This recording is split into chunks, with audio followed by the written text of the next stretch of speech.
Hello, my name is Ash, a counselor in training. This is my Relatable study podcast for individuals who need help studying for their NCE, CPCE, and other related counseling exams.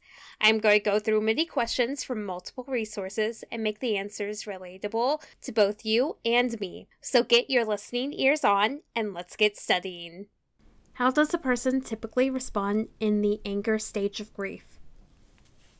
The individual is angry about the situation and may focus on that rage on anything and anyone. They may become violent. They may get their aggression out through yelling, screaming, or even hitting things. And they may be angry for long periods of time.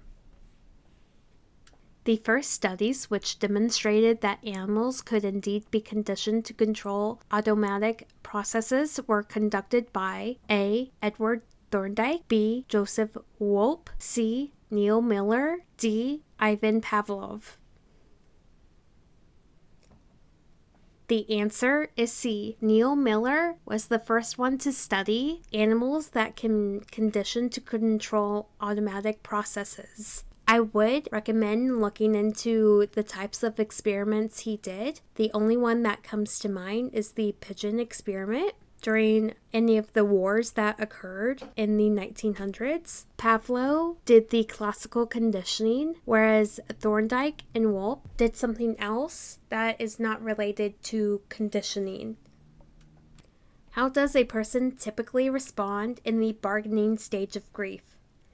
This individual will attempt to make deals with a higher power to secure a better outcome to their situation. They may go to church and start praying to a higher figure. They may bargain with doctors or therapists or even loved ones to see if they can make a better outcome. And they try very hard to make these deals to improve their situations.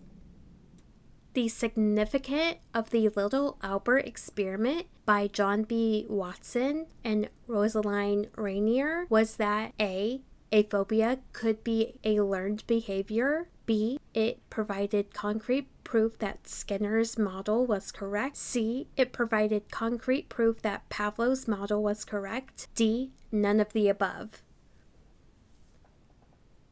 The answer is A. The significance of the Little Albert experiment by John B. Watson and Rosaline Rainier was that a phobia could be a learned behavior. Little Albert was not afraid of white furry objects until Watson and Rainier started banging on pots and pans to create fear because of that loud noise. So a phobia of white furry objects was learned by Little Albert. How does a person typically respond in depression stage of grief? The person anticipates the loss and the changes it is willing to bring with a sense of sadness and grief. This depression stage can last from days to weeks to even years, in which, if it lasts for years, the grief may turn into prolonged grief disorder. That is all 5 questions for this episode. Thank you for listening. Keep calm and study on.